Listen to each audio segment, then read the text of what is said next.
Good afternoon, everyone. Good afternoon. This is Mr. Scribe, and welcome to the Real Level Up, real talk that takes you higher.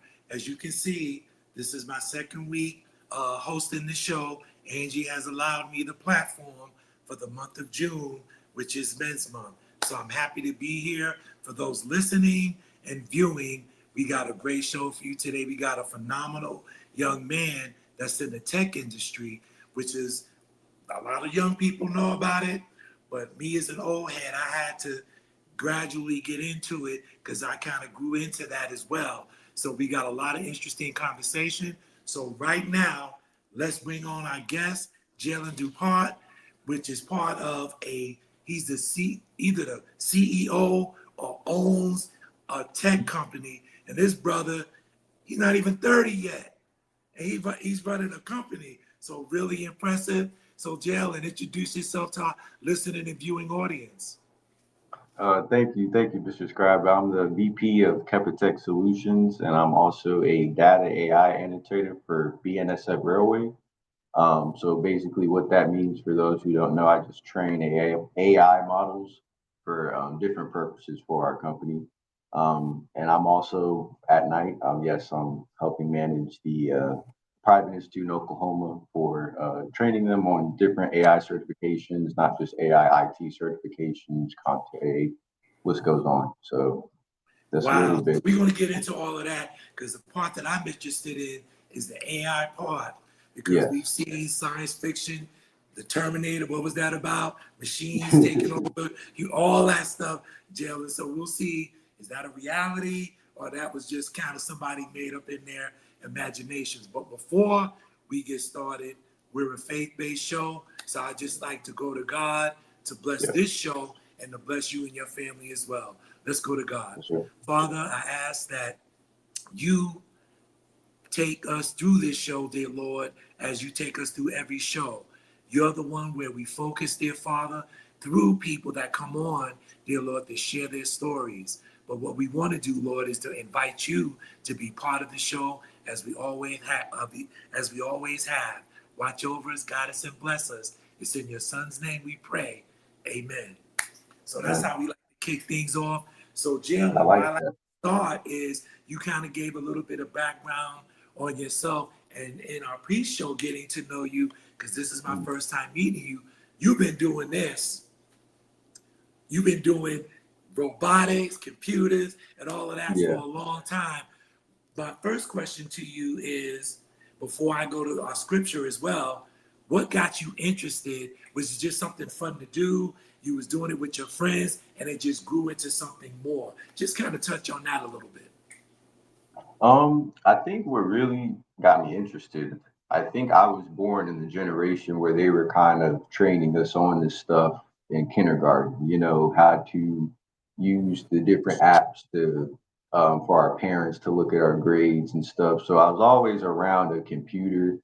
And I think I just kind of latched on to it. Everybody has their niche or what they're gifted at. I've always just, been tinkering around the house ever since a little kid, playing with toys, trying to make them, do different things than what they were supposed to do. And I always loved, I think that was really my calling. I loved Bionicles growing up. So I think I knew then, I'm good at my hands. And then it just kind of transferred later into high school and fifth grade robotics competitions and stuff like that. And I was like, hey, I might be good at it.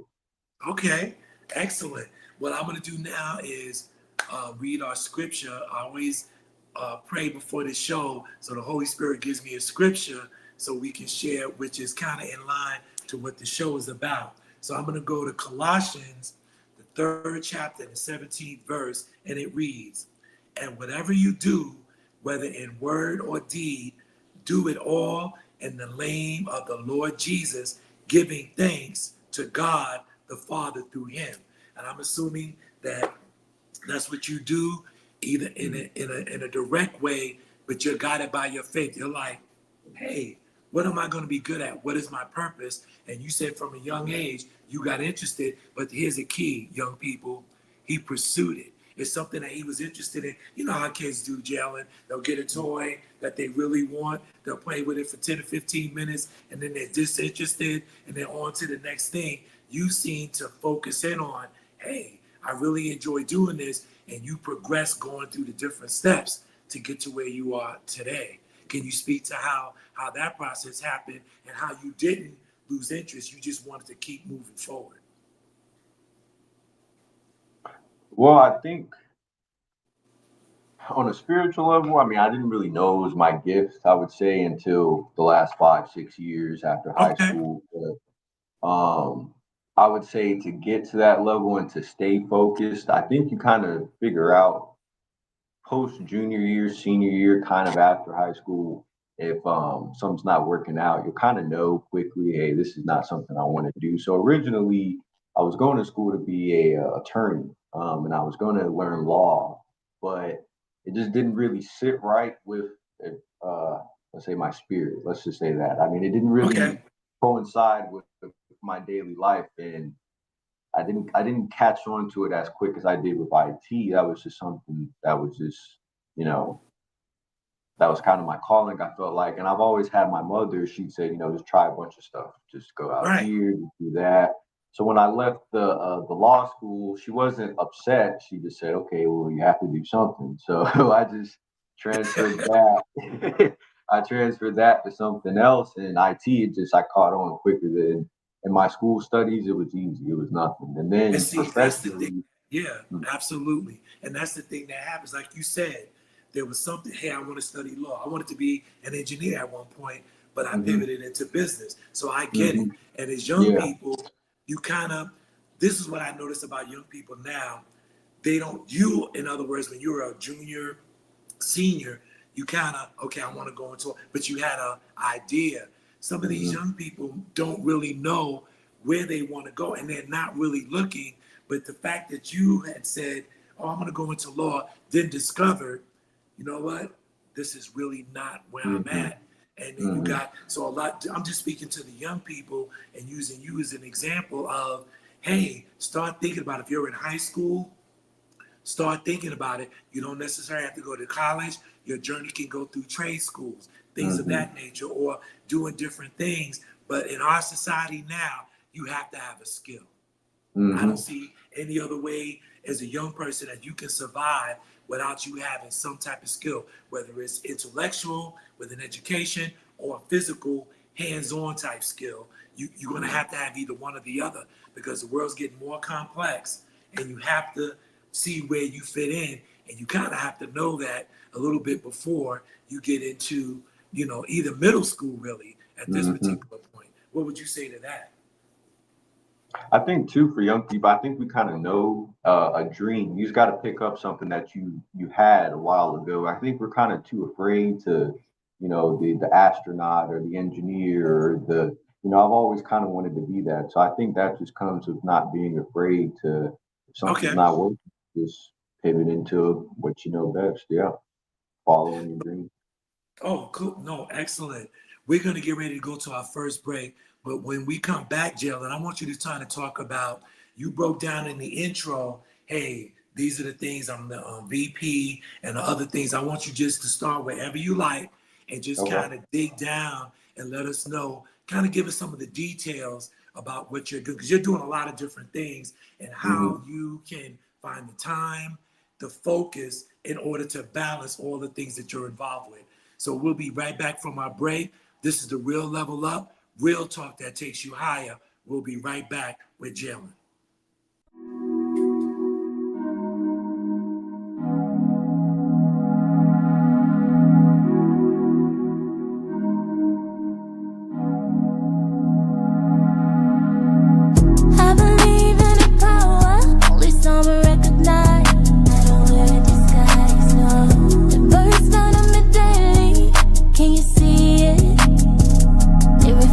When you look too deep, face your truth.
justice should be for everyone. Administer Justice is a faith-based organization that has joined with Lakewood Church of Hope to bring legal assistance and, in addition, many other resources to service the community. As believers, serving is a part of who we are in Jesus Christ. For more information, register at www.administerjustice.org. Hi, my name is Kelly Bryant, and I am the face of a type 2 diabetic. I am also the author of a book series called Numbers that is available on Amazon. Numbers is about how I used a low-carb diet lifestyle to get my numbers into non-diabetic range.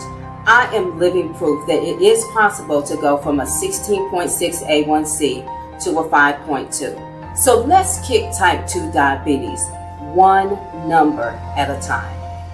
I'm going to give you guys some tough love today. If you have a goal of wanting to lose weight, build muscle, build a booty, whatever it is, and you're not going to the gym or eating enough protein or moving your body enough, progress, but you got to stay consistent with it. You can't just show up once in a while. If you want to lose weight, if you want to see that transformation by summertime and fit in the dress and fit in your jeans and feel hot and sexy, do the work.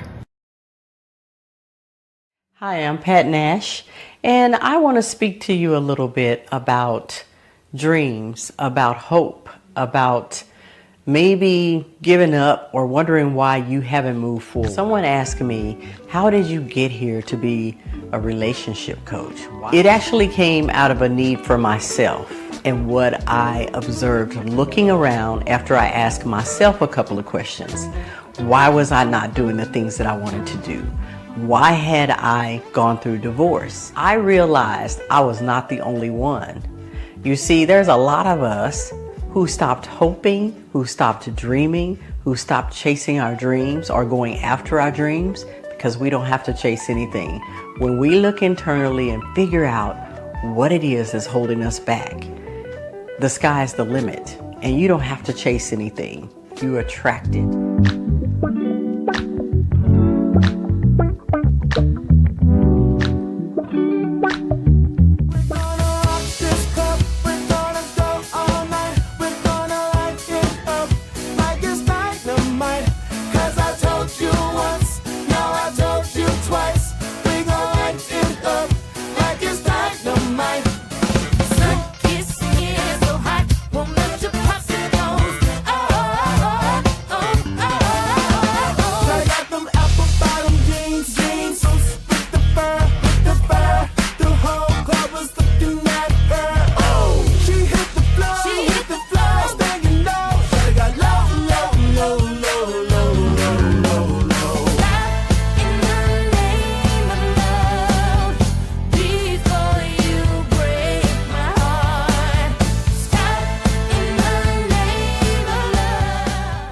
Hey, this is Kimberly Howell with Angel Rings Music Presents.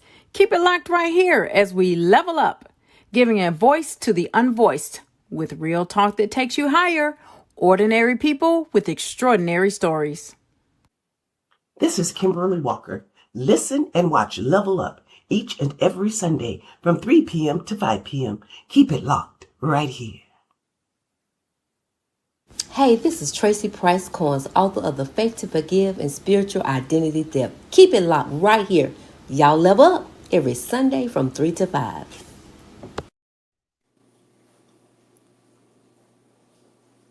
And welcome back to Level Up, real talk that takes you higher. We're here with our guests, and our topic today is men on technology. And guys, look how young this guy looks. Looks like a baby, but he's a VP of a tech company. I mean, I didn't know that before the show. So Jalen, I said before we went to break, the floor is yours to start wherever you want to start. Whether you want to start is how did you become a VP, exactly what you do in all the different facets of what you describe when you introduce yourself to our audience. Well, yeah, I mean, I broke down a little bit of what I do, but to the regular person, yeah, it sounds like a lot. Vice president, I kind of was just it's kind of funny how it came about. Yes, my grandmother, Pat Nash, she owns the company.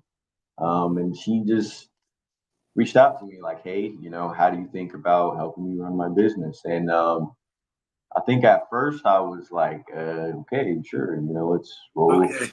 roll the punches and see where it goes. But then quickly it became my vision too. And we are Chickasaw natives. My family come from Oklahoma. It's one of the 5 civilized tribes. So that's particularly where our Kepa Tech Solutions kind of only benefits to at the moment. We only have Chickasaw Native students. So what my job is to help with the courses. I pick the courses, help the students get through them.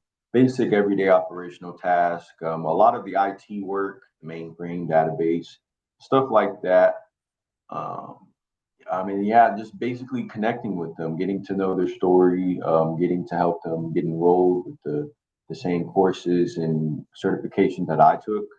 I am CompTIA Security Plus certified. I have a Python certification, AI certifications as well. So I kind of just know what, and with my day job with BNSF, we kind of hear a lot of what's hip, what's new on technology. We have to stay above everything, in front of everything. So I kind of just apply what I hear at my day job and run back to the school and say, hey, this is what we need to get our students caught up on. Basically, basic networking skills, development skills, coding, stuff like that. That's the VP side.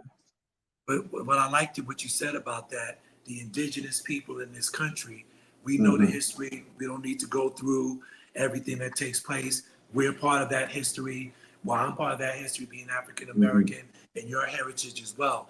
And for you to give back, to give these young people a transferable skill, because they can take this skill, basically any line of business, you got computer technicians. I work for a large company. Computers is a big part of what we do. Logistics, scheduling, accounts receivable, accounts payable, everything is through these machines. And if they have that knowledge to be able to navigate through that, their futures look a lot brighter than if they didn't have that. So kudos to you for giving back in that particular way. So that's very, very, very cool.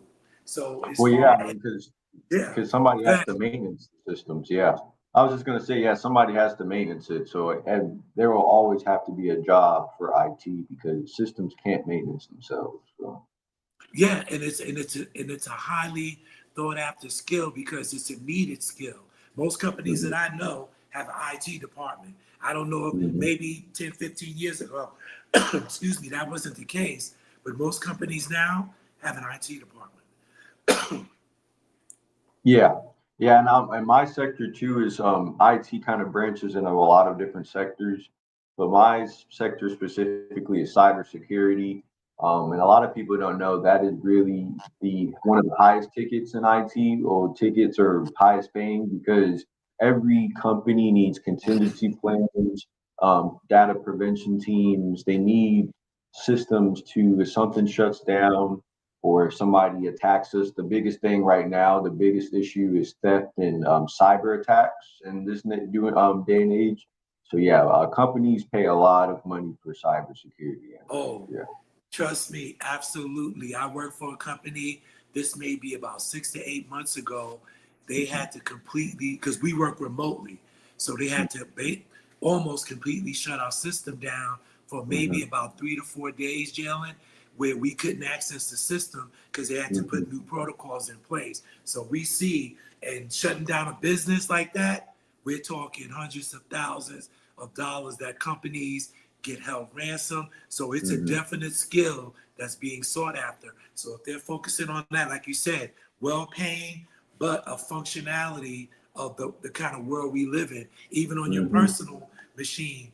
I've got companies coming, hey, you need viral protection, you need VPN, you need all these different things to protect your data, especially with, like you said, people stealing people's money, using all different phishing techniques. I'm using a lot of terminology I'm getting to learn, but I know you're probably already well versed in that.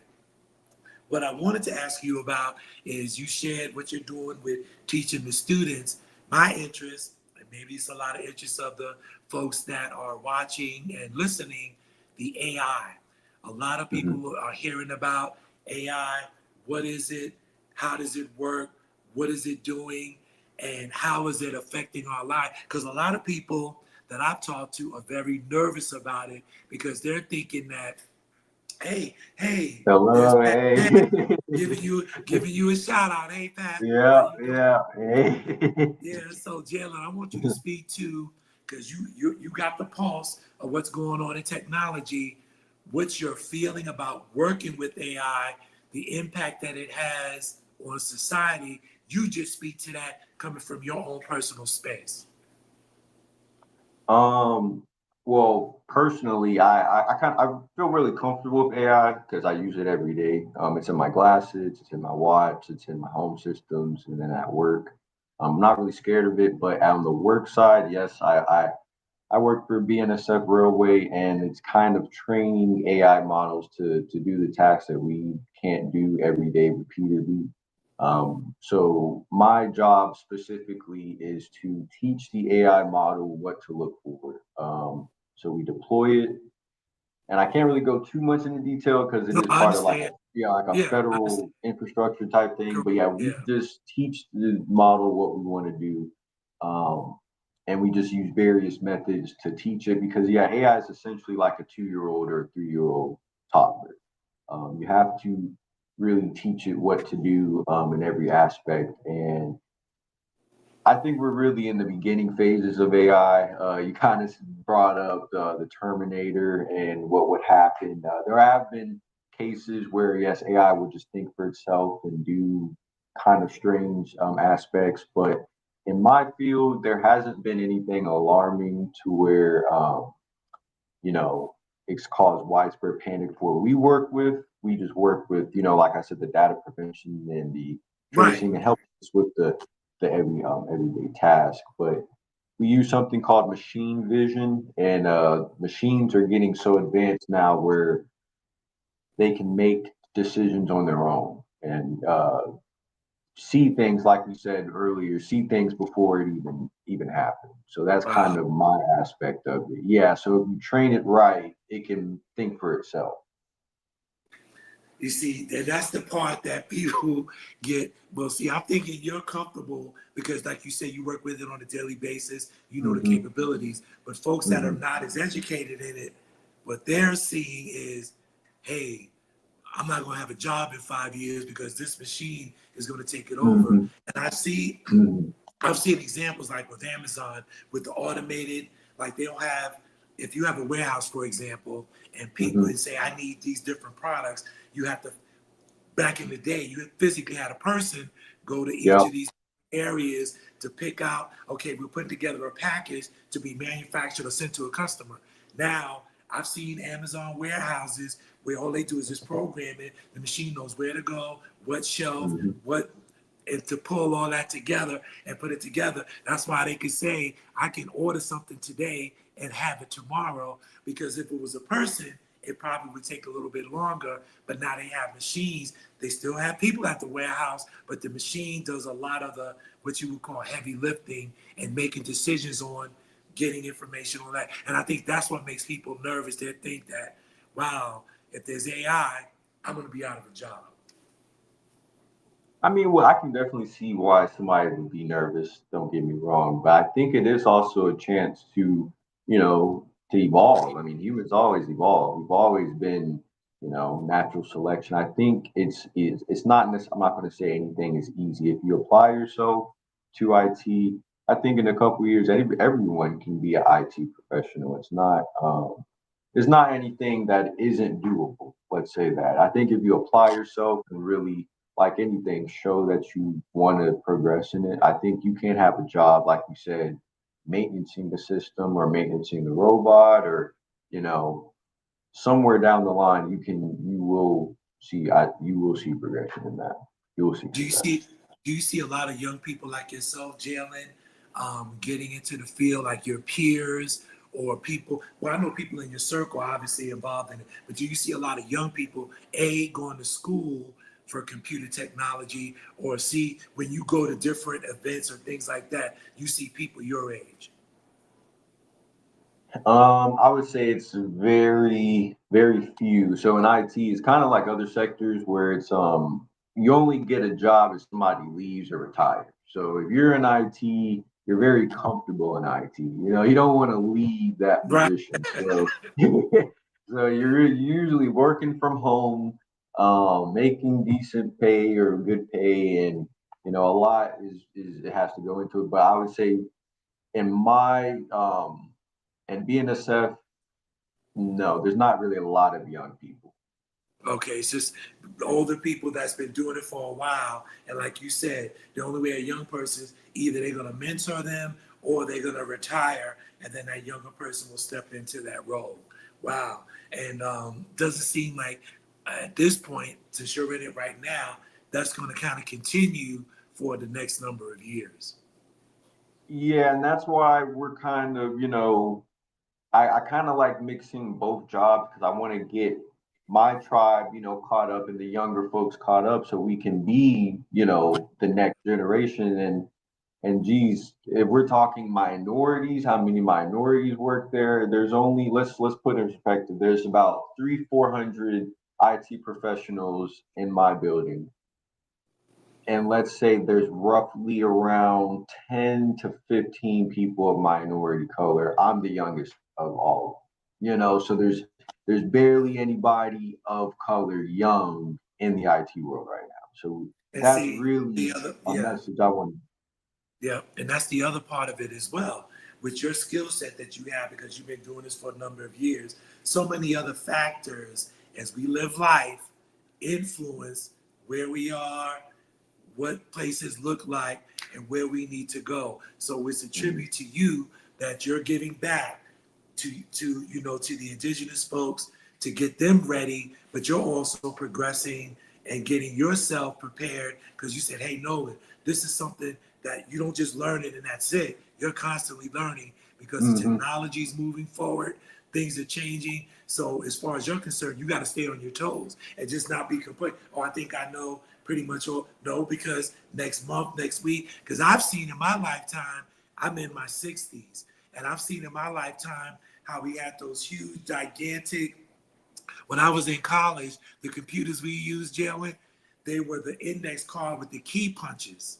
And you had to do a program, you had a card this thick that you had to put through a card reader for the computer. And it was real simple stuff. It wasn't complicated calculations to do different and mathematical calculations to feed. You probably hadn't even seen anything like that. But I've seen, because you on PCs, laptops. I remember when the first personal computer, I had one of those first computers with the huge monitors, and everything has changed. Now we got flat screens and all. So I've kind of lived through it. So it had to be interesting for you because you grew up with it. So your kids nowadays, they're comfortable with technology because they grew up with it. So. Well, I was gonna say too, my uncle, he worked for IBM back in like the early '80s, and he's told me a lot of stories of practicing and working on computers that would take up whole floors of a building. Correct. Like Yeah. like they're huge. But, like I'm thinking like, wow, and now we're down to microchips that we work with that are smaller than half a fingernail and can make Exactly. a billion options a second. Yeah. Yeah, so to go from where I've been to where you are, so I feel blessed, Jalen, in the sense that I can't come in to see technology where it was and where it is now. I feel privileged to live at that time, but then you got a both a spectrum. Most of our younger people are very comfortable. A lot of the older generation, a little bit older than me, some of them are very tech savvy, but most of the older people I know don't. Don't, even with banking. I can remember going to a bank, going to a teller and handing them my little checkbook to see how much money I had in the bank.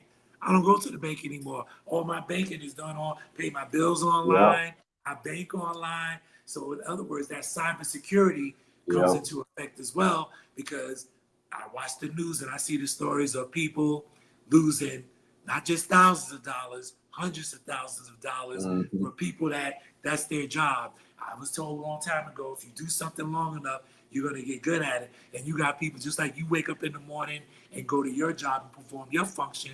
They wake up in the morning, who can I scam today? And they do it Mhm. all day long, 5 to 6 to 7 days a week. And that's what they do. And if they continue to do it, they're going to get good at it. So guys like you have to come up with ways to combat that. So it seems like it's an adversarial relationship where what you're doing is, hey, we got to keep these folks from infringing on these people's money, information, whatever, where information is key. If I have your social security number and your address, I can open a checking account.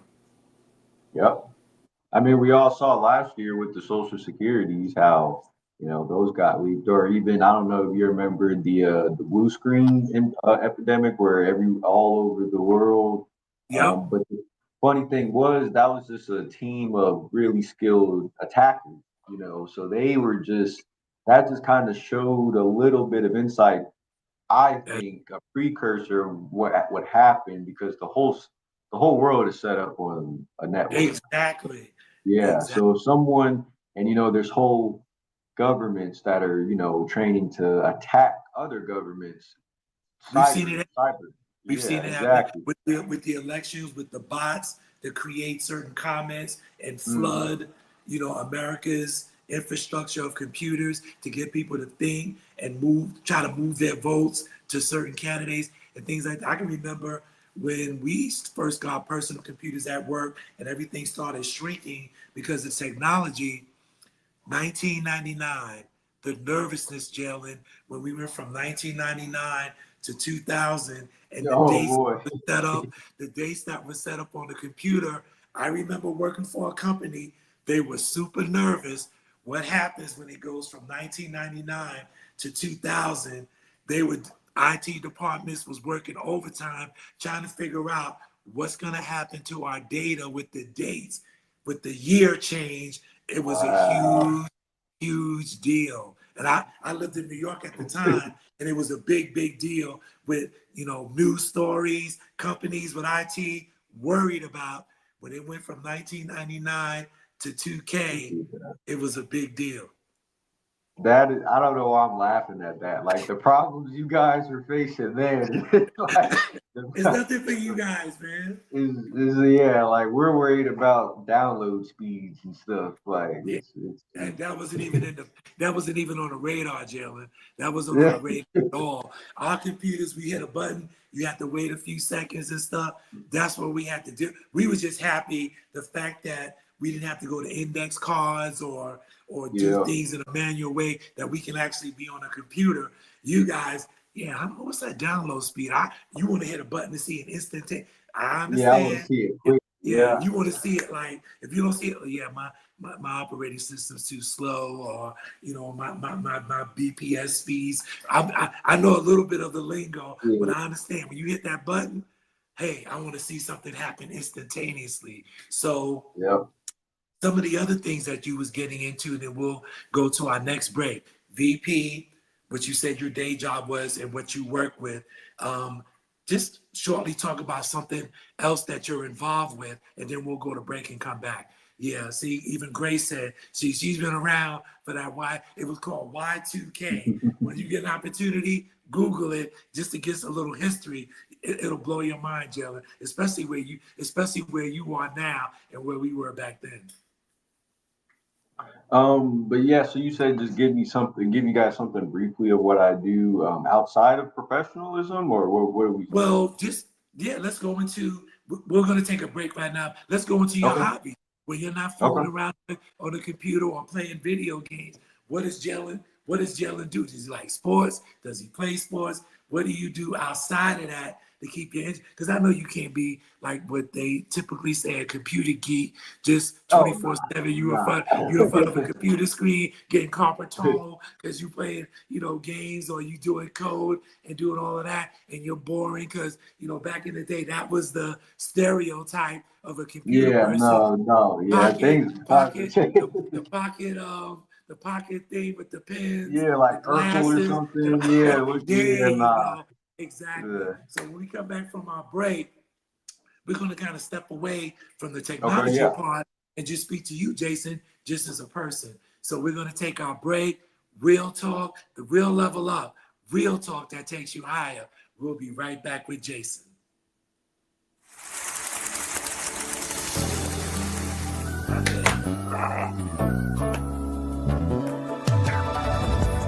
There is no condemnation to them who are in Christ Jesus. The Spirit of life in Him has made me free again,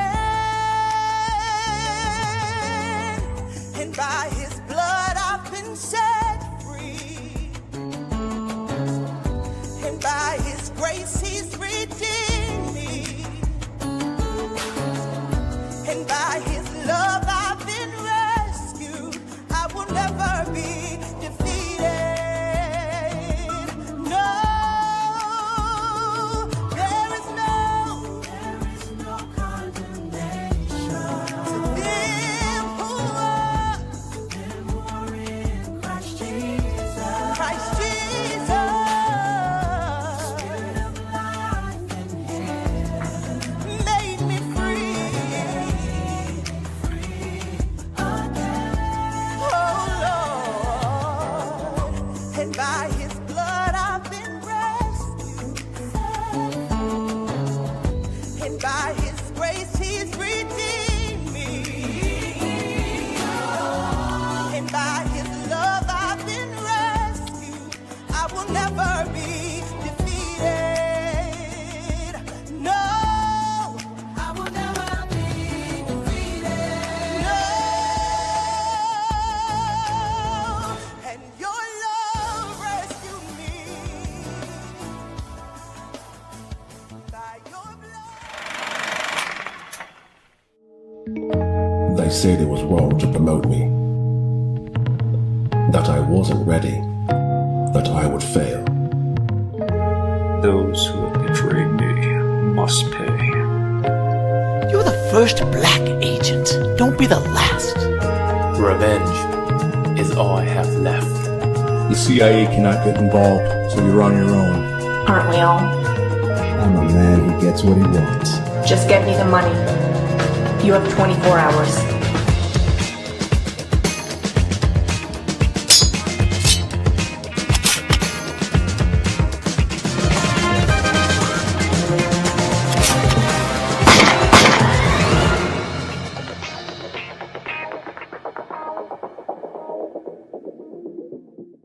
Hello, business owners. This is your fit photographer, Angee Gerard, coming at you with my 2025 campaign.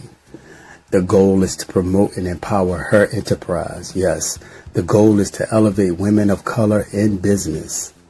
On March the 1st, we are set to launch this new campaign, and it doesn't matter what your business is.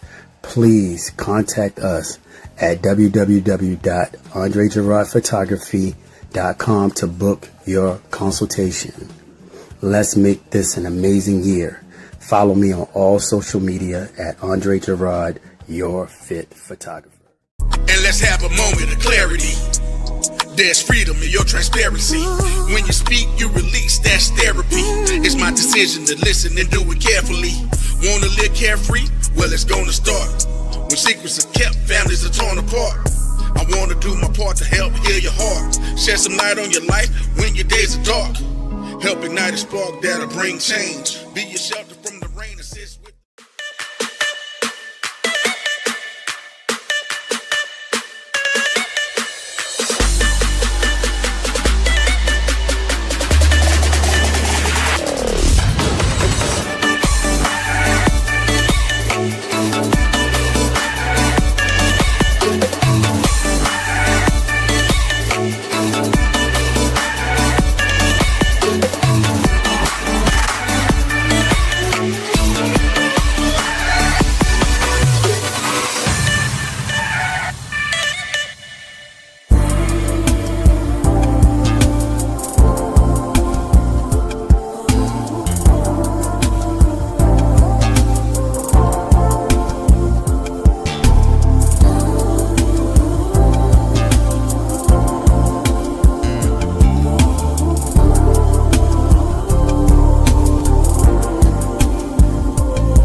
Dagnis y te invito a escuchar cada domingo de 3 a 6 de la tarde Level Up, sube el nivel, gente corriente con historias extraordinarias. No te lo pierdas.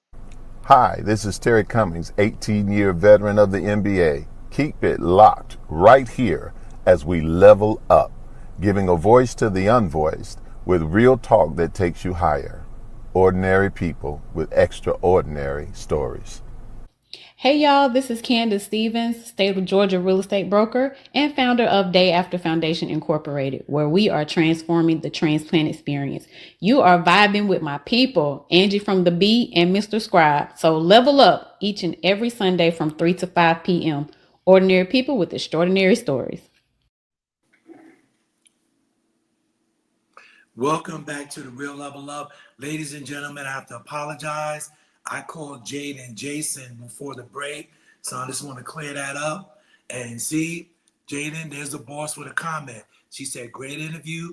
This young man found his passion, and that's why he's good at what he does. Ladies and gentlemen, for those of you who are watching us via Facebook, Twitter, Twitter, X really, LinkedIn, type in your comments and have any, if you got any questions or comments. And here's a comment from Miss Nash, Jalen. She says, Jalen is brilliant and he cares about teaching the students. So grateful he cares about what he does. So you get kudos out there, brother. You get people that's looking up to you, people that are proud of you. That's a good feeling, Jalen. It's a good thing when people are watching what you're doing and saying positive things about you, because those are affirmations we all want. So now that we're back off a break, we're going to kind of pivot a little bit, because before we was talking about your technical background, a little bit of your youth and how you got interested in working with technology. You say you're good with your hands as far as building robots and all of that, which is great. But tell us a little something about outside of work, outside of computers.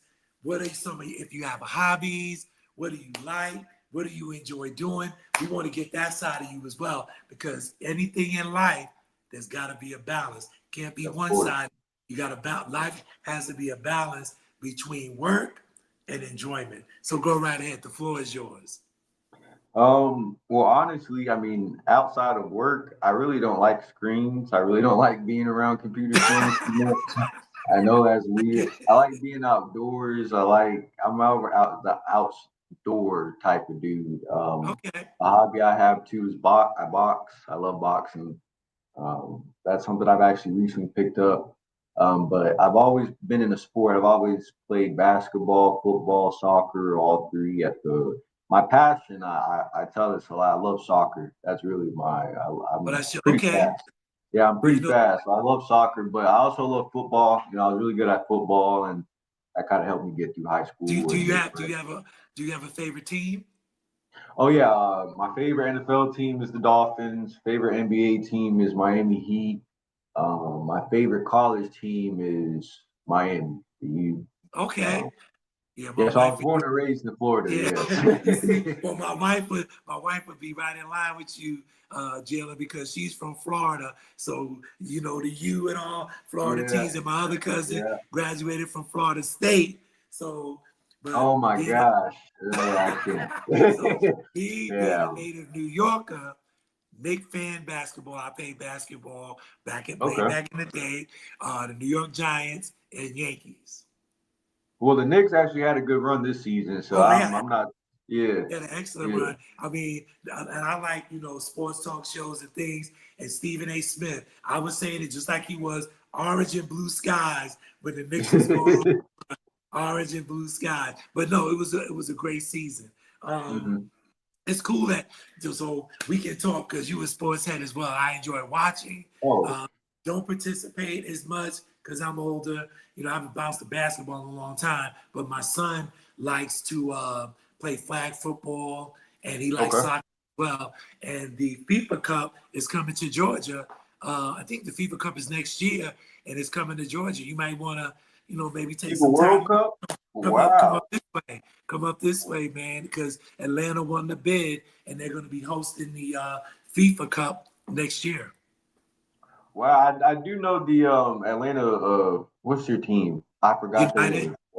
Yeah, Atlanta Atlanta United. United. I know they won the MLS Cup Yeah, couple years it's big back. down. So They, yeah, they got the city. They got the city pumped with soccer, yeah. and of course the Mercedes-Benz Stadium is an amazing. Never been there. My son's been there though, but the stadium where the Falcon. Everybody trying to get me to be Falcon fan. Can't do it. Can't follow the. I follow the Falcon, but I can't root for them because I'm rooting for my Giants. But yeah, but that's interesting that you have a wide variety of things that you enjoy. What got you interested in boxing? I grew up not being a boxer, but back when I grew up in really the 70s and 80s, boxing was huge. Not so much nowadays because, we always look to the heavyweight guys, look for the lower weight class, but we always had superstars. And now I can't even name a boxer right now. Well, I follow a couple. Gervonta Davis, he's pretty good. Yep. Devin Okay. Haney, Heard of him. decent. Yeah, a couple others. Besides Floyd, the boxing is kind of moving to UFC now. But besides that, I kind of got into boxing from my grandfather. He's always been a big boxing guy. Yeah, his favorite boxer was Sugar Ray Leonard. So he was or Roy Jones. He always loved Roy Jones. I would show you my age.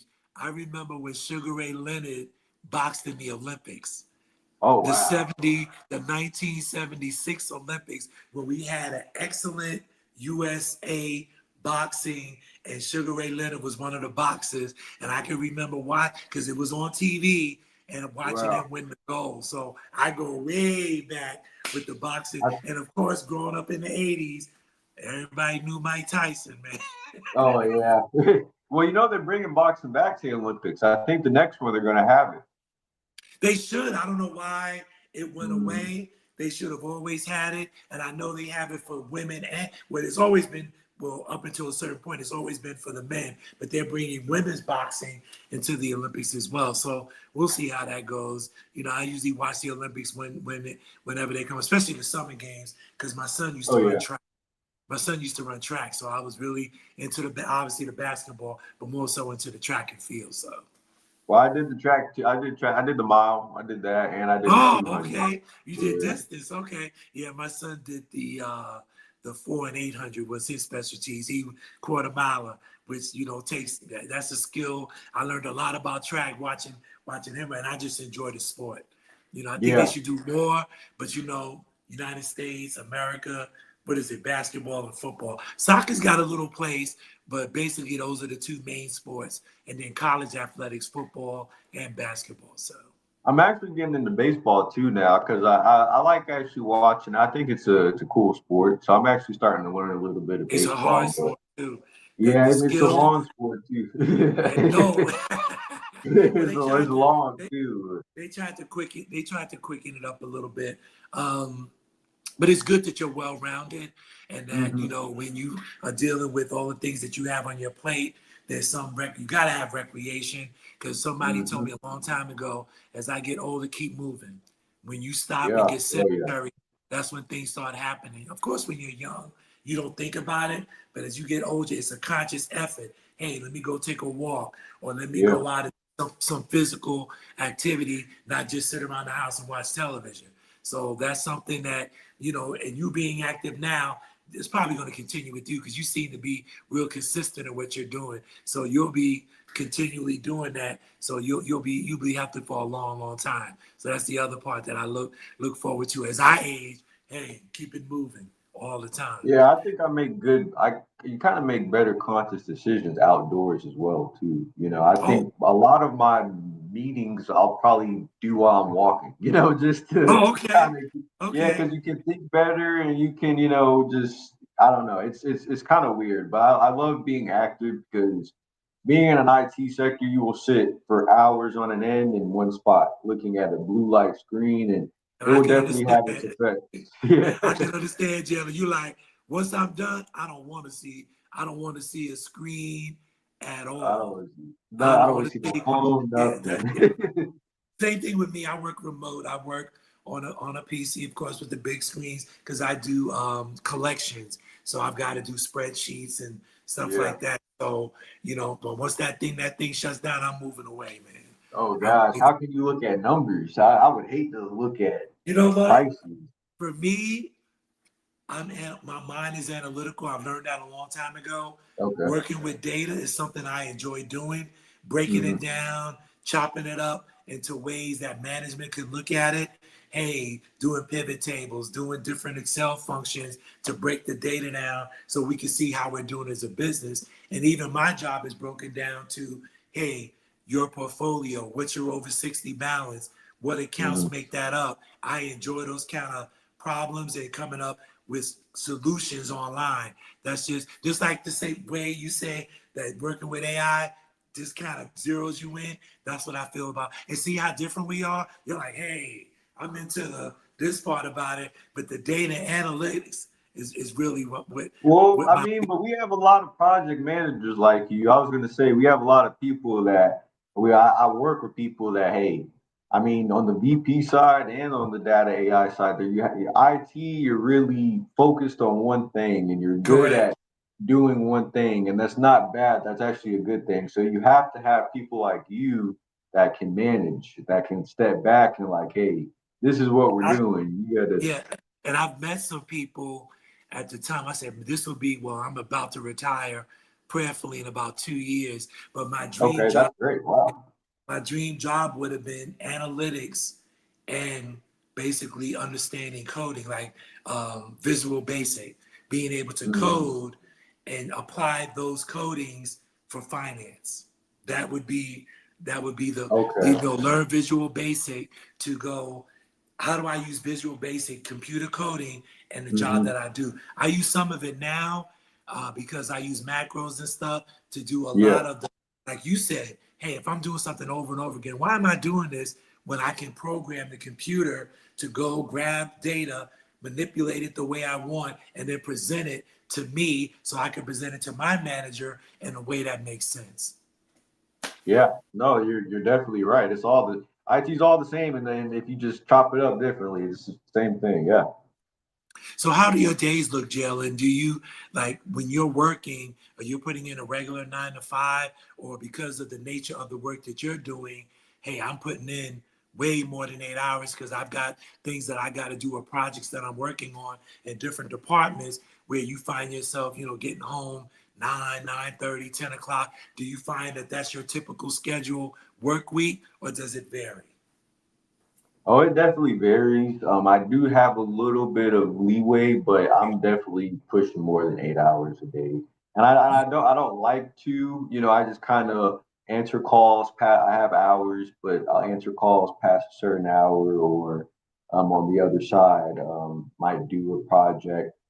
So my days are kind of split mostly on the VP side, if it's a student that needs tending to, or if I'm thinking about how to help the business run properly, or just looking at more certifications to come out. BNSF is more like they give you a project and they expect it done. So it's kind of like, I get it, because I've met quite a number of IT people over the course of my working and whatever. Yeah. And the thing about it is, especially when a company, like right now, our company's doing some things where they're looking at some different type of financial software. So obviously the IT people are looking at it. Is it feasible? What's the cost? All those things go, and how are they going to make it work? Because I've been through a number of you see, you're laughing. I've been through a number of computer migrations, and I can tell you, Jalen, I don't remember one that went smoothly. Nope. And I've been working for quite some time.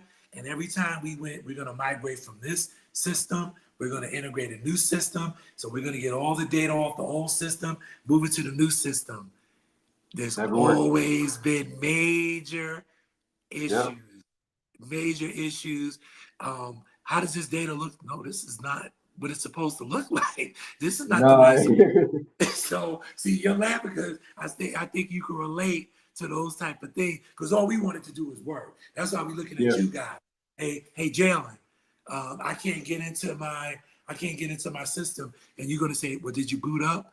Then, I didn't even turn the computer on yet. Are your cords plugged in? That's the main thing I say. Check your connections. Are you working Monday through Friday, or are there times Yep, where that's you a have to good work on the question from weekend? Grace. So yeah, go ahead and Um, that. well, yeah, I'm actually working today after I get off of here and go grab some food. I'm actually, Wow. So after you yeah, do this interview, you're working? Wow. yeah. I mean, like I said, they give you a project. They're not micromanaging you. And then, the VP side, I love talking to people. I've been in sales. I'm pretty good with connecting with people. I actually like doing that to take a break from the heavy IT stuff, is connecting with people. But yeah, right now it's not really set days. It's just whenever I have free time, I'll, get on something. And I'm trying to fix that. I'm trying, like you said, balance. So my weekends are more like I did yesterday. I said I'm not answering any calls, I'm not doing anything. It was Saturday. I'm just gonna sit indoors, so And but it that's is important. but That's it. yeah. That's important, like you said, to have that balance. But you're in a good position too, because like you said, you're doing a number of different things. So your Mhm. interest is broadened where, hey, this is what I enjoy, but I know I have projects that I need to get done. And it's just a matter Mhm. of how do you break, but see, that's a skill. Time Time management. management. Yep. Time management is Exactly. definite because if you're in athletics, any way in life, you gotta have time management skills. And a lot of young people need to learn that because once you Mhm. get out in the real world, people are going to have certain expectations, and those expectations are going to be based on I'm giving you something to do, and if it's not finished, it's not done, you're going to be labeled, well, we can't give Mhm. that project to Jalen because I Yep. don't know when I'm going to get it. Promotions, things like Exactly. that. But you're being a VP, so you're on a certain level already, but then that comes with a certain responsibility as well. And Yep. with you, I guess, being in that role, you fully understand that. But here's the thing, as a young person, you could articulate that to other young people. Hey, you want to have a business? This is the grind you got to do to get there because they'll see the end result, but don't understand the amount of time. That's what I think about even my generation before. People see the end result. Oh, they're making the money, they're doing this, they're living here. Yep. They don't understand the grind. It's like you don't see when I put all those hours in Mhm. practicing and working and trying different things, whether I'm on a computer Sleepless or whether. nights, homelessness. Yep. So speak to that, and when you have you have students, so I know you can pour a lot of that into them. Well, I mean, yeah, you're right. A lot of people. I mean, I had somebody the other day tell me like, "Well, look, you have it so easy, you got it made." But I didn't take offense to it, but it's kind of Oh, like, you thought about like you don't know. no, right? Like for instance, I've been living on my own since like 18. So I've been in the work world on my own since that age. It's not just somebody handed it to me. So yeah, I was telling my little brother, or little, he's taller than me, but he's little. He's in Praise age. your little brother, yeah. Yeah, so he's going off to senior year next year, and I was telling him, you have the time to do everything. He's getting his first job. He's excelling AB honor roll in school, and he wrestles. So I Oh, say that, okay. Yeah. yeah. So I was telling him, you can do everything, but you just don't have the time if you're sitting on your phone or you're trying to play the game, or if so that's kind of how I have the time to do everything is, okay, if I'm sitting, I'm always up doing something. I'm always walking, doing something. So after a certain time, then I'll decompress. But yeah, I was just telling my little brother the other day, you have 24 hours, you can do everything you want in a day. You just don't have the time that you think you have if you're wasting it. Like, that's really all it No, is. absolutely. And that's an important lesson as a person that's young like you, Jalen. I give you kudos because a lot of time mindsets of young people, well, I got time. You don't necessarily, because anything can happen, but it's just out of the mindset. Because for me, when I was young, yeah, I did different things and got into different things. Now that I'm older, it seems that time moves so much faster for me. Mhm. And I don't know. It could be like I'll get up, start my work day. Next time I look at the clock, man, my work day's over. And It's then, already I'm afternoon. Yeah. grandkids, spend time for the hobbies. I write. So I want to find time to write because I write poetry. So I want to find time to write, find time to be with my family, find time to spend time with my grandkids. But it seems like, and I need to, in my mind, slow it down, prepare. Once you're prepared, you can do different things. It's just funny to me how time is relative depending on where you are. Either, you know, you're a young person, oh, I can't wait till I grow up, get out of my parents' house. Then when you do it, man, I wish I was back home so I could just not worry about nothing and just play all day and things like that, because this world is changing. And the fact that you've been in the workforce for the amount of time, you've seen different transition. But the thing is, you have the skill set, Jalen, because you've been on your own. You get the cable bill, the water bill, you know how to navigate. I tell people they ain't ready for that, man. They ain't ready. You know, my parents took care of that. When you're on your own, it's a whole different deal. But you've been able to maintain as well. The consistency is a good thing. So you got to pat yourself on the back sometimes, brother. Thank you. I'm trying to slow down, like you just said, and take a breather. And you know, you'll get so caught up in just trying to get stuff done. You're like, well, you done a lot, you know. And I was just having I was gonna say too. I think, like you said, time management, like waking up earlier, you know, juggling a lot, it can start to wear you down. And I kind of felt that too. And I know today, not today, this month is mental health month. So just taking days and weeks to just, I'm really big on that. Yeah, like I'll go hard, but then I'll also take my rest and relaxation very, very seriously as well. So question for you, when's the last time you had a vacation more than 3 days? Well, I just got back from Atlanta last week. That wasn't a vacation. We had to visit family. So that kind of doesn't even count. That doesn't count. But you just took R&R. You went somewhere where no work was involved. You could just relax and kind of do what Jalen wanted to do, whether that waking up late, watching the sunrise, watching the sunset, or doing whatever. When's the last time that you actually did that? Last summer, probably, when I went back home to Panama City and just stayed there for a couple of days. But that's what I'm talking about. Yeah, that was a year ago though. So I'm still that's itching. My I gotta point. get That's a whole year ago, Jalen. Do you plan on within the near future or not too distant future taking some additional time off where you have everything in order, where you say, you know what, I'm just gonna take this week and I'm gonna do something? Yeah, I was just telling my wife the other day, like, hey, end of June, maybe beginning of July. Okay. We're going to we are going to back to Panama City. I'm just gonna maybe get a little Airbnb. We're just gonna turn off our phones for a couple of days. That's be on the beach part somewhere. I want to talk to you about as well. With technology, I think it's great because the amount of knowledge right here is tremendous. I mean, I can learn. I mean, when I started doing voiceover, I took a couple of webinars online to learn about the business, things like that, something I'm still working on. But a lot of the software, which is the digital audio, or DAWs, they call it, I learned it online. I went to Googled it, and looked at YouTube videos. I've heard people, this young brother is getting ready to play in a golf tournament, and he's from Nigeria, Africa. They use curved sticks. Wow. That's what they said, how did you learn how to play golf? I went on the internet. Yep. That tripped me out is for young folks to be able to learn a skill. Like I play basketball by going to the park, playing against other people. You got certain kids, they'll look at a YouTube video to learn how to play. That's the beauty of it. Then you got the other side of it, which you're already aware of, Jalen. The other side of this technology, people so focused on this, they're not engaging in other activities. Because even when they're out, I notice it all the time.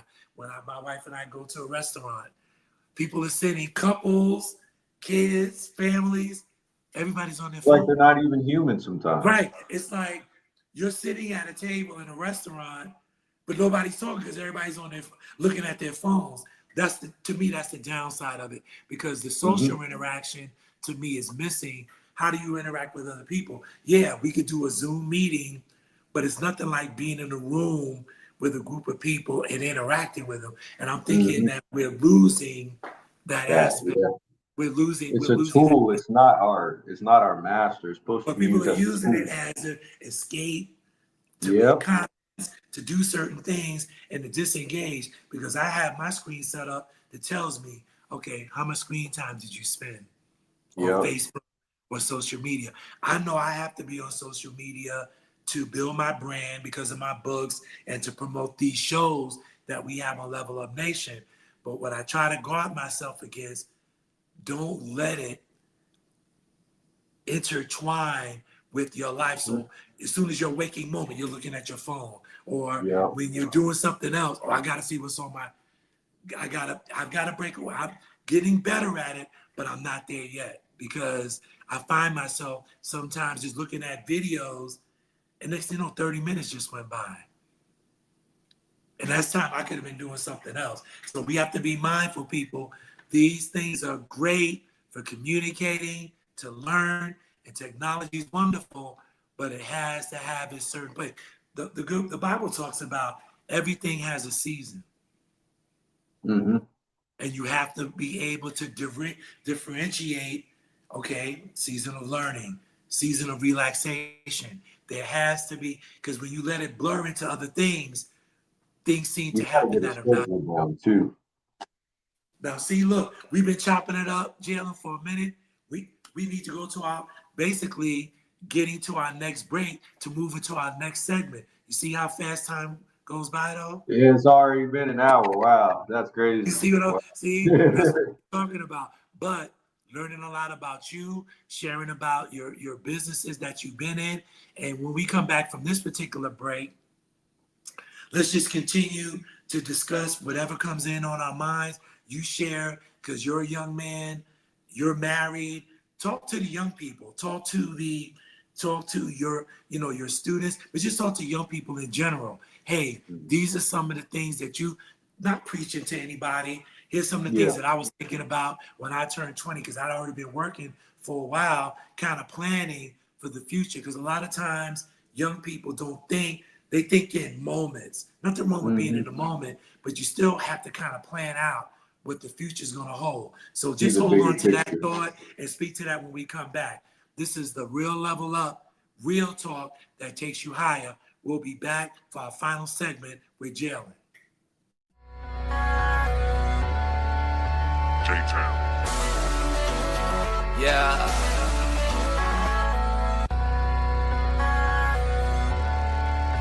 Mike Jesus.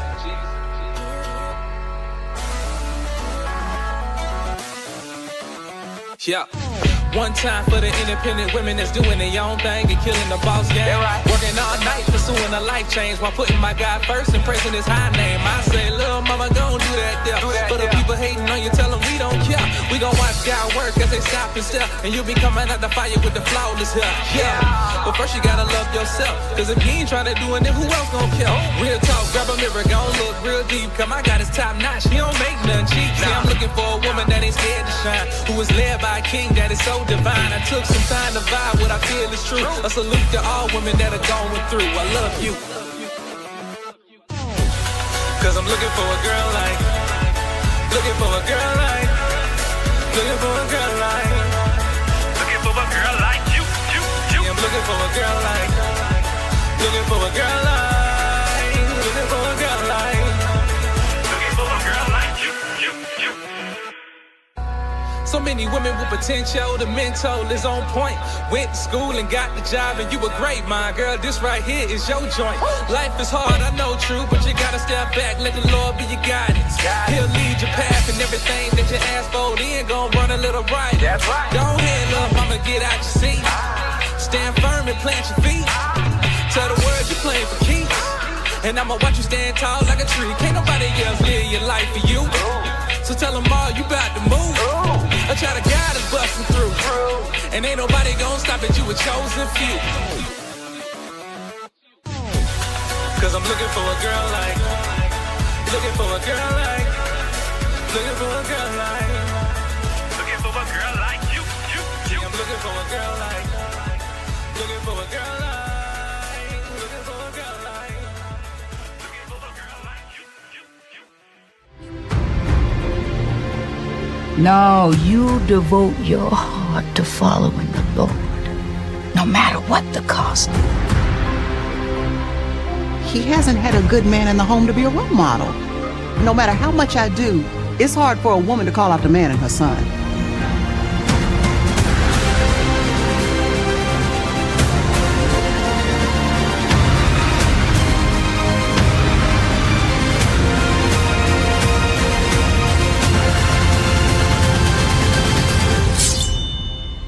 Isaiah, welcome to the Forge.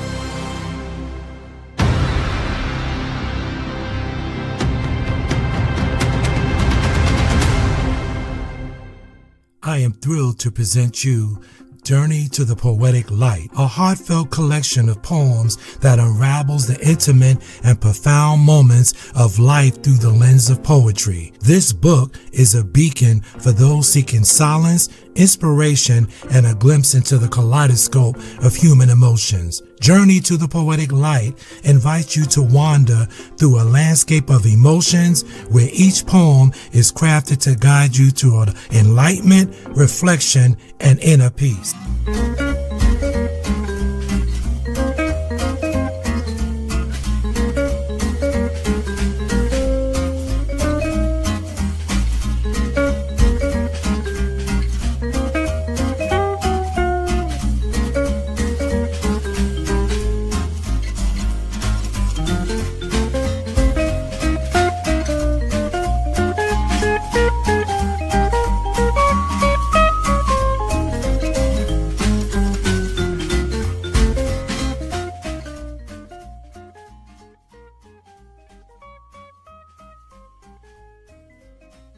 Stop letting food be the center of your universe. Stop letting it control you. Stop making it the center of your world. When you start putting it in the center and always do things based on food, like you're only going to travel to certain places based on food, you're only going to eat this because you're emotional, or you're not going to eat this because you had a bad day at work, whatever it is. Stop making it the center of your universe. When you do that, it's going to be harder to break that habit, and it's going to be harder to stay consistent with good foods, healthy foods, whatever, because you're associating certain foods with certain activities in your life. Stop that.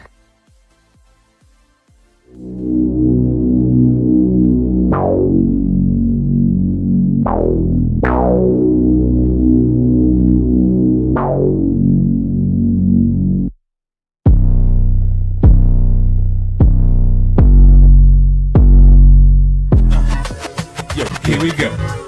Intro for my show. Nice though, hot like nitro.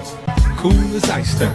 With that type of dichotomy, y'all know it's gotta be. Who else could it be but T? Rub your eyes, behold the Tony D. I'm the Dream Supreme DJ straight out of Queens. I'm eclectic, the dopest selected. Emerging music break. Tony D will take, yeah.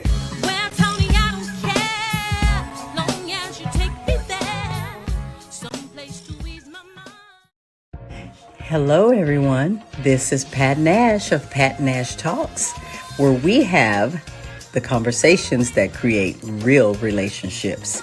I'm here every single Sunday, 8 p.m. Central Time, 9 p.m. Eastern, and you can find us right here on Level Up Nation. See you then.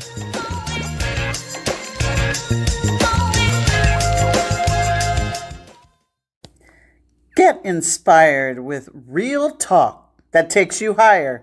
Like me, Rebecca Outlaw of Tickle Mites LLC.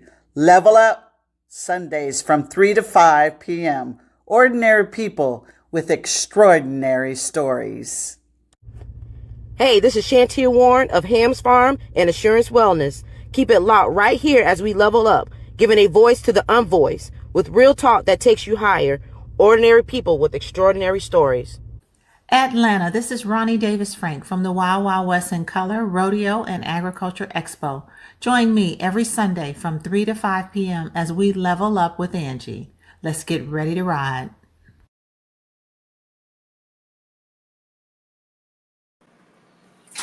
Hey, and welcome back to the Real Level Up, real talk that takes you higher.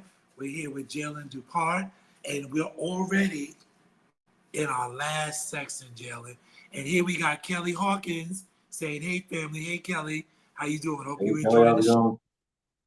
And I think when we were talking about before the break, just wanted you to basically say a few things for your experience to young folks. And boy, young brother, married, do you have any children yet or?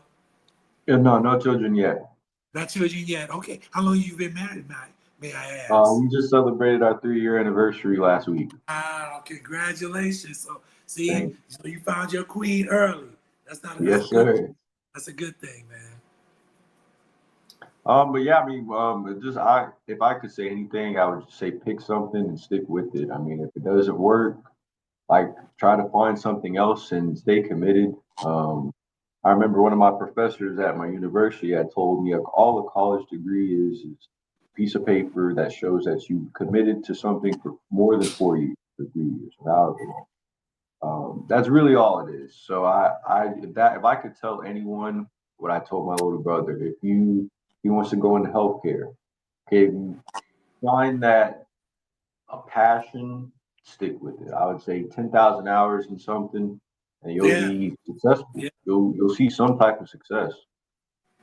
And the other part of that too, Jalen, is depending on what school you're going to, do they have that particular aspect? Because the thing is, if they don't, then you could take it on yourself to go out and get the information. Because like you said, we have these. If you want to find out about something or subject, you can look into it. Okay, we got Val Cardi, which is a friend of mine, a diamond we haven't seen in a while, and she has this question. Can you walk through briefly us through a specific AI project you've worked on, your actual contribution, how you select or program algorithms, and any challenges you've come across? Is that something that you're able to answer? Yeah, I think I can answer it. No, just put it out there. Yeah. So a specific project or model that I was given, and to answer part of it, I don't necessarily choose what I get. I just am given it. They give me a task, they give us a problem, and I work with another team of developers and coders. They give us a project, and we have to find the necessary tools via past tools that we use, websites, or we search on the market for the leading industry tool, and we just come up with the solution for it. So, for instance, right now, my main project that I've been working on this year at the railway is I can't really say the name of it, but our main goal is to find theft on trains, right? So it's a big problem. People breaking into trains, taking your packages, taking this, taking that before it gets to you, before it gets to the warehouse. So problem that we were tasked with was, okay, how do we find something to track this? And, how do we get the results to kind of mitigate that before it gets too out of hand, let's just say that. So that's kind of how I'm given a project. And then we're kind of using the leading industry is Microsoft Azure or Amazon AWS for development for API. API is what we use to talk to other systems or whatnot. So yeah, that's kind of what we do. We get a problem and then we figure it out. We kind of use the best tools that we have at our disposal, what's hit, what's hot, and what is our competition using. So your challenge is that you got to come together as a team, and everybody from the team brings a certain aspect. So teamwork is very important as far as everybody pulling their weight to complete the project. Or, because if you're doing your part and somebody's not, that means the project's not going to get completed, and then folks are going to have to answer for it. And that's kind of the challenge in itself, Val. I don't know if that kind of answers your question, but working with people is the way to get stuff done, and it also presents challenges in its own. In IT, it's really just delegating work to others. So we can't one person do everything. So we make teams so each person can do the task that they're supposed to do at the best of their ability. So if you have a team, something shuts down or isn't working properly, that is a challenge in itself, is to get the team coordinated to fix that problem. So yeah, I mean, that's a challenge every day. And then on the vice president side, I come, it's just IT. If stuff is not reliable, it's not always going to be there. Stuff shuts down. Site may shut down. You got to have a backup plan. You got to have a backup site, a backup, So yeah, that's really all IT is. It's something failing, and you have to have a contingency plan. Okay, so she's following up with an additional. So you're not in development, more like problem solving, correct? Oh, no, I am. Oh no, I am in development. Sorry. Yes. So, I am a developer slash annotator. So I annotate and develop and I'm trying to make this as easily understandable as possible. We So appreciate. I'm essentially a data engineer. Let's just say that I annotate and I work on all bits of data that is being fed into the model. So I don't necessarily know what my higher ups really want in a higher scope of things. They just tell me problems that need to be solved. And then at the end, that's kind of where we talked about where you would come in, a project manager kind of sees the bigger scope. Does that make sense? Because if you're kind of in your desk looking at one project for a couple months, it's kind of hard to see where that plays into Right, because you're just focused on your piece. Yeah, you're just focused on my piece. It's like an art painting, and I'm just focused on the small detail. I can't keep stepping back and looking at. So that's where people like you, or what we call PMs, project managers, they see the bigger scope. Do you ever get an opportunity? Well, I assume so, but I'm just asking from my own curiosity. Do you guys, once the whole project comes together, do you guys get a chance to see the end result of that project and how it works, or is it on to the next project? Yeah, we do. A big part of AI too is maintenance and post care. So it'll always be someone watching the model, and it'll always be a team fixing it or updating it. But as of the finished product, we do have like demo days where we go through, see the whole thing, and one half of the team may see something they never seen on the app because they don't work on that side, and then one side may see something that they've never seen before because, like I said, it's very segmented. So yeah, we have to have days where we'll probably have 10 or we call it sprints. So the year's broken up into sprints. So every other sprint, we're having a demo to see, what everything is going on. So yeah, that is a big part. Yeah, no reason I was asking that is because you want to kind of say, okay, even though I'm doing this particular part, I want to see everything comes together, how my part fits with the whole thing, and the fact that it's working and it's doing what the project is designed to do. So. And we can even go as far as getting on a train if we really wanted to, riding on a train and seeing how that works. Yeah. Cool. Yeah. Well, I'm just saying they're doing an actual, because to me, that's interesting to see that you had a part of something and how it affects, because this company had a problem. It was brought to you guys as a project. Your team members came together and put together something and then presented it. And it's something that the company can use. They're using it. You have another team monitoring that it works. That's a feel good thing to know that, hey, we came with this particular problem and we were able to resolve it. I always like doing, because I don't like when I'm trying to figure something out with the job that I do, and I'm trying to figure out a formula or some type of template to figure out a solution to one of my problems that I have on my portfolio.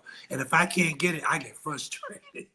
Yeah. But I'll keep looking and try to find out. I'll go to people that know more than I do and pick their brain. And once I get it, okay, now I understand how to do that. And just want to tell people, hit the like button. You guys should have been hitting the like button as far as when Jalen's been on, because he's a young man sharing a lot of information, and a lot of young people, you might be looking at IT, thinking about, well, what is IT all about? How can I get into it? It's a good field. It's very focused. So you got to be committed, and you have to be flexible, because IT is not stagnant. It's fluid. And from one thing I learned about even back in the day with IT professionals to me that were very good, constantly learning. You would get IT guys that kind of get stuck in our system, what our system does, and they know our system back and forth. But if something outside of that happened, they couldn't help you. Yep. Because It's obsolete too. Yep. Yeah.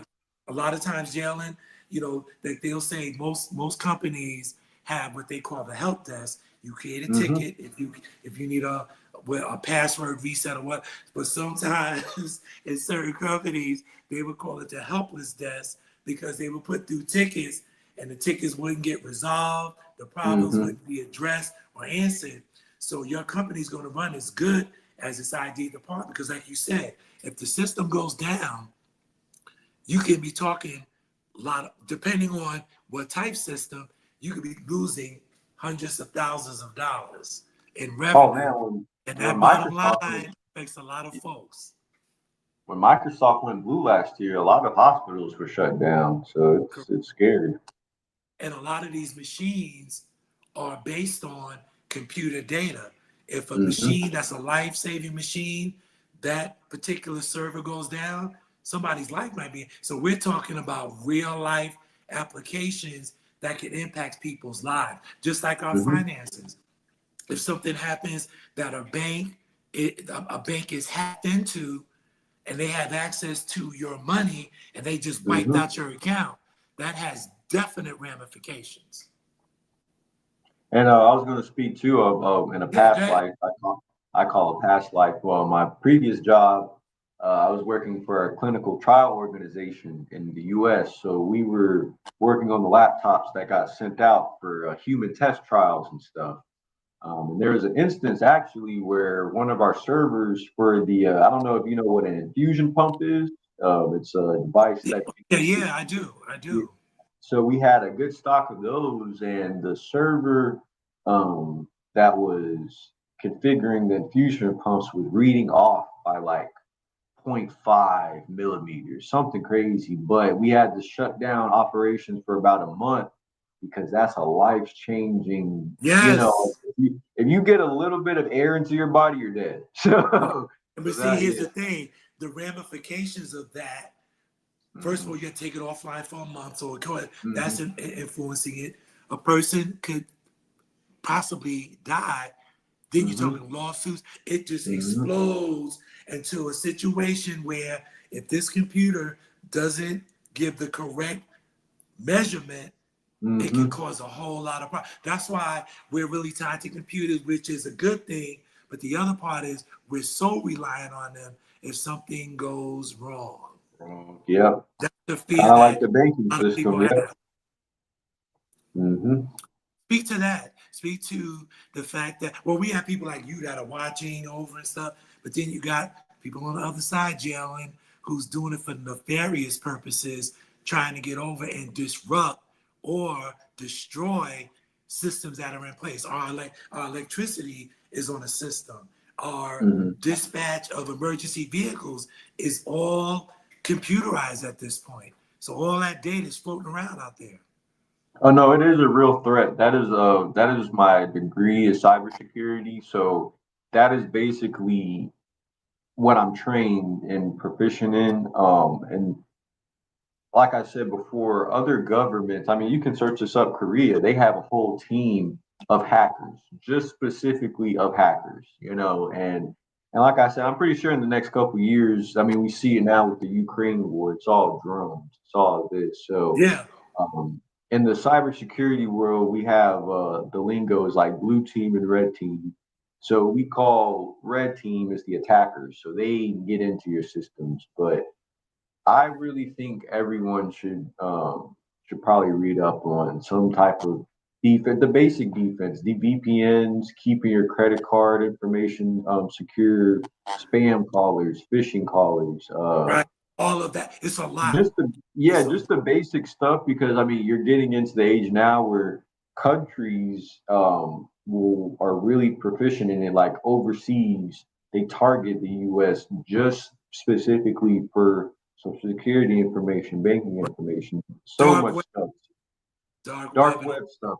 Yeah, that's why I said, I mean, these companies pay billions of dollars a year in ethical hacking. That's what we call it, is where somebody can hack the right way. So they want you to figure out where the loopholes in their system. So I've kind of, just added that to my personal life, and it's really showed me that, the regular person has a lot of ways where their data could just be, made, and I've seen cases where people just have a whole house in their name that never knew about it. $500,000 loans in their names, never knew about it. So it's definitely a real threat. I think everyone should be well versed on it. Oh, got another question for you. And well, Grace was asking, what kind of contingency plans do you guys have in the event of system failure? But like you said, you'll take a system down, figure out what's going on to basically resolve, again, another problem to be resolved. Yeah, the main thing we do is just isolation and quarantine. So if something is failed, and there's ways you can it's called digital forensics. You can track whoever did what, but we just want to isolate it and figure out what happened, who did it. And once we figure out who did it, then we can figure out how to stop it, what they use. Because it's essentially a system failure is either one thing, it's either a disaster where it happens out of thin air, or somebody did it, somebody attacked us. So we got to figure out those. Ms. Cardi again, she said, just FYI, I'm an social media director for a billiard league. I use AI at times for content and creative. So AI does have its place. I know a lot of people get nervous about AI, but like you spoke to, Jalen, AI does have a place to be able to learn how to do repetitive things, or to come up with, you put a problem and AI, based on what you put into it, can come up with solutions. They're saying it's in the medical field. They're using it for research purposes, putting in data. Well, how would you resolve this particular combination of medication to basically combat a certain disease? They're using AI. So AI is being, as we speak, for a lot of different things. But the way it's being spun is, you better watch out for AI, because it's going to become self-aware. And we as humans, like I said, I keep thinking back to the Terminator. And I know it was just a movie, but again, that feeds into people's minds. That's what they think about when they see what's on media, what's on television, and all of those things. And we got Kelly Hawkins, who also is an IT person. She said in most cases, system failure can be also caused when an update is performed and not tested before it goes live. I've been a part of that quite a bit. They'll just, hey, we need to go to this new system. You guys going to test? No, boom, they did it. And man, did it backfire. So yeah, we would call that a disaster. Somebody did that. Big time. That's a disaster. And that's kind of like phase implementation. If you change from one thing and you haven't configured everything, well, you really you got to let everyone know when you're changing to something new. So exactly, that's a disaster. They just switch everyone over, and the whole system is. So yeah, it is. The thing about it, and how it affected us was that we run reports like every month, because we're a business. They run their end of month reporting so they can do trend analysis on revenue, so we can see how much money was brought in. But because they didn't test it, they didn't do when we ran a report, the numbers were off. That can have catastrophic.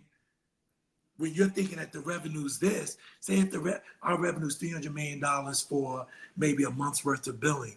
Say if it dropped to 100 million, they're thinking, oh, we had a bad month. It can lead to bad financial decisions if the data is not accurate. So those are the type, for me, real life ramifications if things in the IT department are not done correctly, or they're not keeping up with what needs to be kept up with. In some companies too, IT is actually part of the legal branch. It's actually in the legal framework.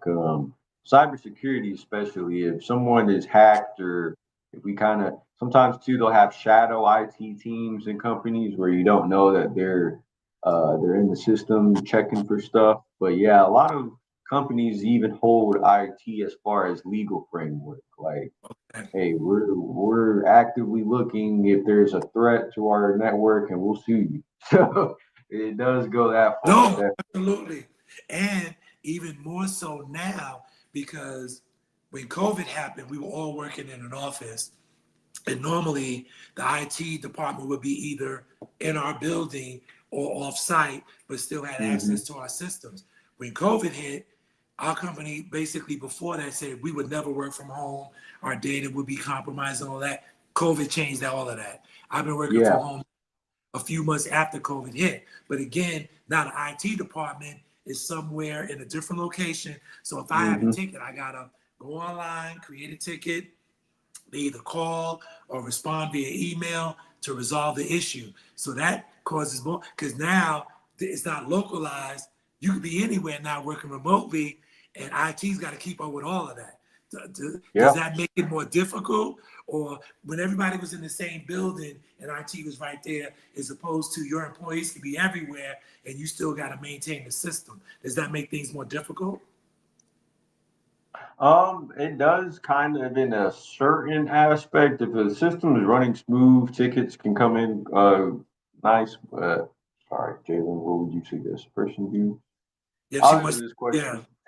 Yeah. So it does kind of make things difficult if you have assets all over the country or all over the world instead of one building.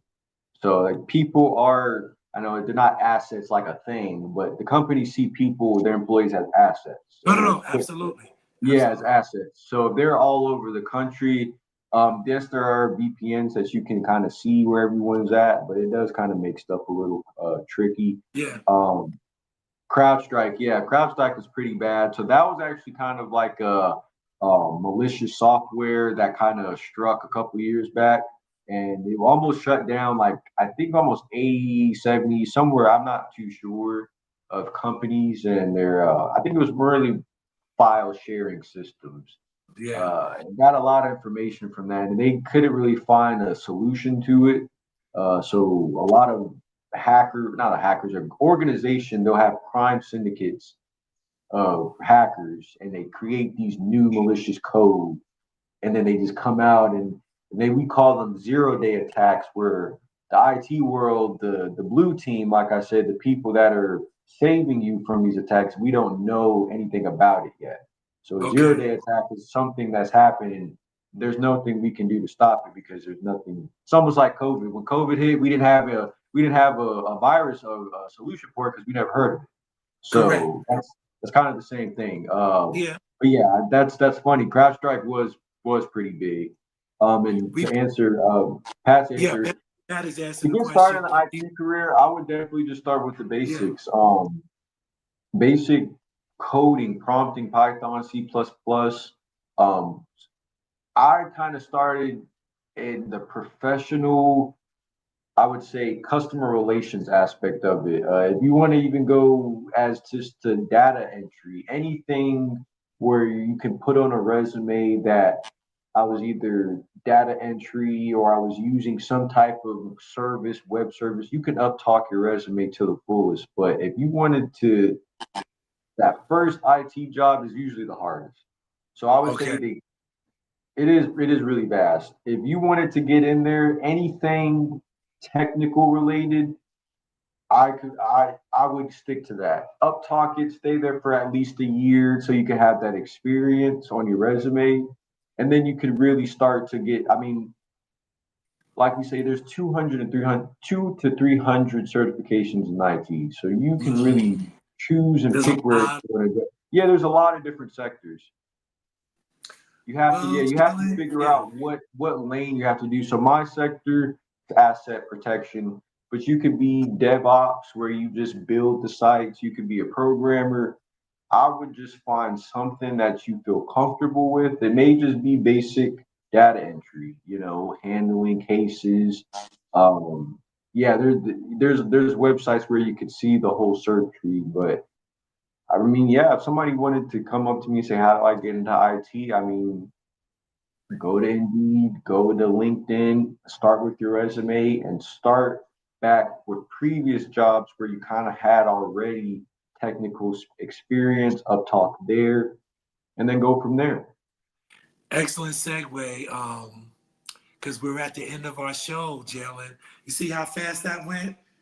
2 hours went by fairly quickly, and we're at the end of our show. But you did speak to some of the young people that are out there, or anybody that's out there that wants to get into IT. You kind of shared some of the lanes to get into. You said there's a lot of opportunity, different certifications that you get into, but find where you're comfortable with. You have the technology to do the research, so you can go on and look, oh, this is actually here, the details to get into this, to see if you have an interest in it or not. What I wanted to ask you through the segue, how can people get in contact with you to kind of interact with you based on your business, or just want to reach out to you if they have questions or anything like that? Could you kind of share, because I think you were saying you're not really on social media that much. So is that something that people can get in contact with you, or that's not really something that happens with you? Really, my Facebook is my Facebook, or we can go to the Kepa Tech website. I'll probably get a. Okay, we're flashing it. We're flashing your Facebook. There's my Facebook, Instagram. That's more personal, but Facebook, I respond pretty quickly on there. That's more. Okay. I have students on there, colleagues, or LinkedIn. LinkedIn is the same thing. Jalen Dupart. If you have any professional questions, or you wanted to look at some certifications I have, and or questions that they may have, and see, ladies and gentlemen, he would be available to. He already said you ask him a question, he's gonna be able to respond to let you know. So my thing is, if you got a resource, work the resource. He's available for you to reach out to kind of guide you if you are interested in the IT industry. Jalen, I just want to say it was great meeting you. This is my first time really meeting you, and I know you're connected with Miss Nash, but you're doing a phenomenal job as a young person, and you basically, this is your career. You've decided at a young age that this is something that you were interested in, so you turn your passion into purpose, which is a wonderful thing. So we loved having you, and now you're part of the Level Up Nation family. Oh, I think we may have lost them, but ladies and gentlemen, we're at the end of our show. Again, Jalen's information scrolled across the screen. If you want to get in contact with him with any questions, we'll be back. Well, we probably will have a pre-recorded show next week, because next week is Father's Day. So I'd like to say happy Father's Day to all those fathers, because I won't be on next week. But our show is at 3 o'clock Eastern Standard Time, 2 o'clock Central Time, 12 o'clock Pacific Time. Guys, take care, be blessed, and remember, the real level up, real talk that takes you higher. I'm your host, Mr. Scribe. Have a wonderful rest of your day. Are we ready? Here we go. 1, 2, 3. La da da da da. La da da da da. Growing up in the world of my home, wonder what would be my story. Tried hard just to belong. Had to learn there was purpose for me. Still growing, I couldn't see the truth about what I was put to do.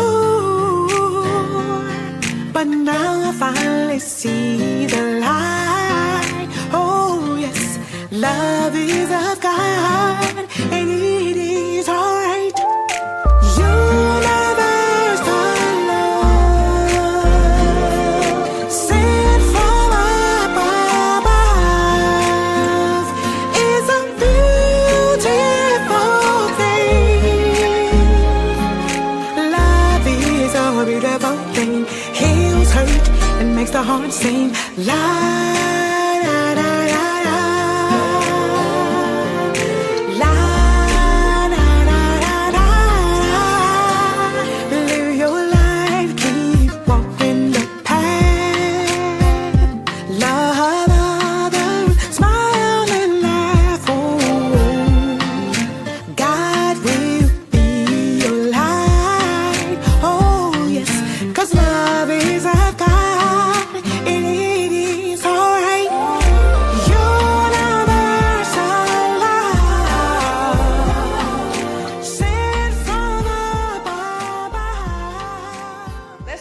what's going on in the real estate world now. This is a great time to go out and buy a home. I'm gonna talk about these condos that I have.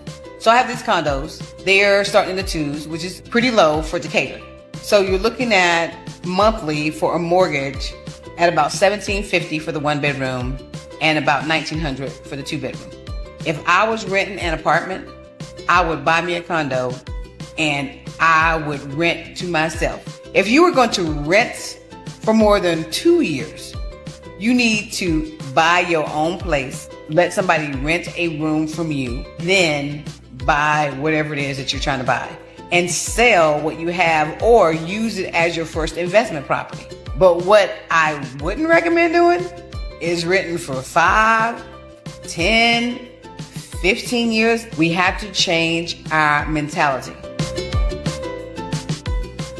My name is Kelly Bryant, and I am the face of a type 2 diabetic. I am also the author of a book series called Numbers that is available on Amazon. Numbers is about how I used a low-carb diet lifestyle to get my numbers into non-diabetic range. I am living proof that it is possible to go from a 16.6 A1C to a 5.2. So let's kick type 2 diabetes one number at a time.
And I want to speak to you a little bit about dreams, about hope, about maybe giving up or wondering why you haven't moved forward. Someone asked me, how did you get here to be a relationship coach? It actually came out of a need for myself and what I observed looking around after I asked myself a couple of questions. Why was I not doing the things that I wanted to do? Why had I gone through divorce? I realized I was not the only one. You see, there's a lot of us who stopped hoping, who stopped dreaming, who stopped chasing our dreams or going after our dreams because we don't have to chase anything. When we look internally and figure out what it is that's holding us back, the sky's the limit and you don't have to chase anything. You attract it.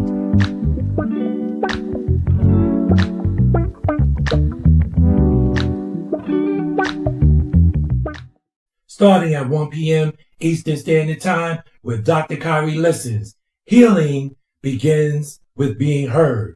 Join us at 3 p.m. for Level Up, real talk that takes you higher. Coming to you at 6 p.m. Eastern Standard Time is the New Artist Profile. We keep it hot for you. Relationships can be challenging, so we save the best for last. Join us for Pat Nash Talks on those special occasions every second Sunday of the month at 5 p.m. Eastern Standard Time. We have food for talk, taking on health, one number at a time.